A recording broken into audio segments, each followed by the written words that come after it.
Today I'm going to be speaking to you about investing. Investing in yourself in 3 different areas of your life. In your career, in your finances, and in your relationships. But first, I'd love for you to start thinking about that feeling that you got when you purchased your first apartment or your first home. Do you remember that it was so significant?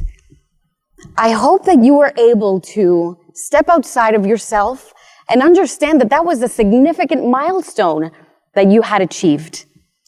I want you to take that feeling and put all of that love and that energy into these 3 areas of your life.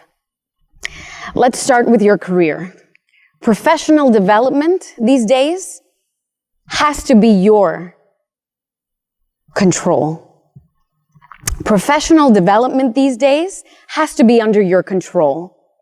When we think of the foundation of a home, let's try to understand how that correlates to your career. Your degree.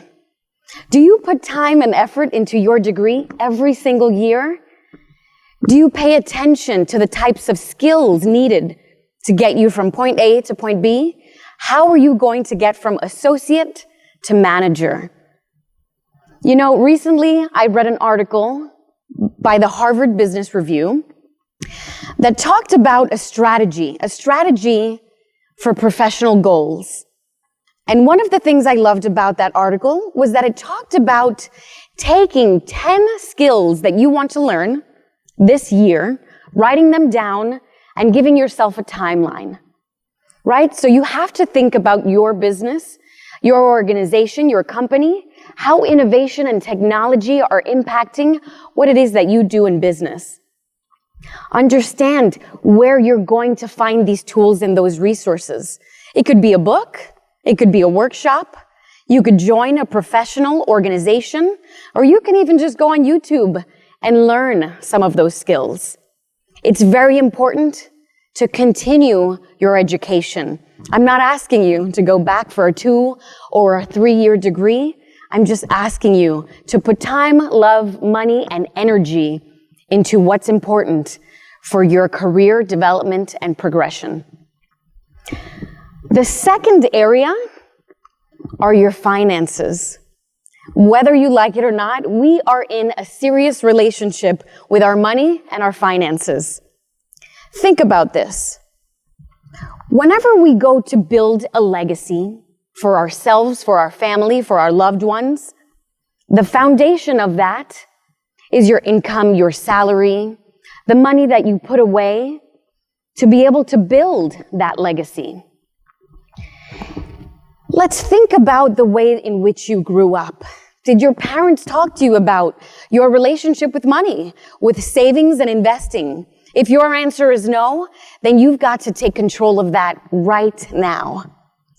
You have to come to the understanding that perhaps you didn't learn it growing up, perhaps you didn't learn it in school, but now is the time to find a coach that's going to help you be more responsible with your money and your time.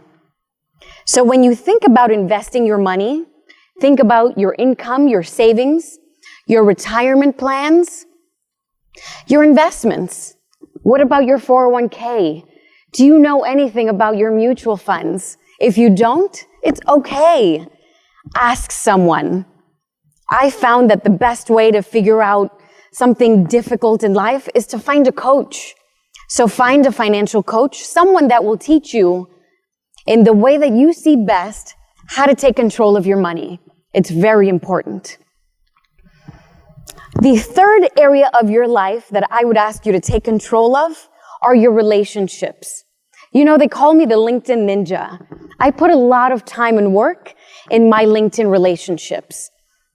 I think it's the most important thing where you can approach someone, introduce yourself, and be able to articulate your value, what you can bring to the table, and how you can help them achieve their goals or succeed in something. We all have something to give. So it's very important that you learn to articulate your value, how you're going to be helping others. And it's really all about reciprocity. When you meet someone at a networking event, it's all about giving, giving, giving, and more giving. At the end of the day, I believe that's the most important thing. Something that comes so easy to you and something that you absolutely master could be someone else's downfall. And they could need someone just like you to help them understand how they can launch their business, how they can understand some of the pitfalls that they may be having in their careers, or just simply figure out how to articulate their value and how to be able to be of service to others. You know, I heard someone once say that your network is your net worth. So pay close attention to the types of people that you're surrounding yourself with in business. One day you're going to need someone who's a publisher. One day you're going to need someone who's a YouTube sensation. And one day you're going to need a great writer to be able to write your next book and your story. Because I feel that every time you share your story, you can touch someone out there that's trying to figure out how to make it in life just like you did. I think it's absolutely important that you decide today to take control of these three areas: your career, your finances, and your relationships. I am Yai Vargas.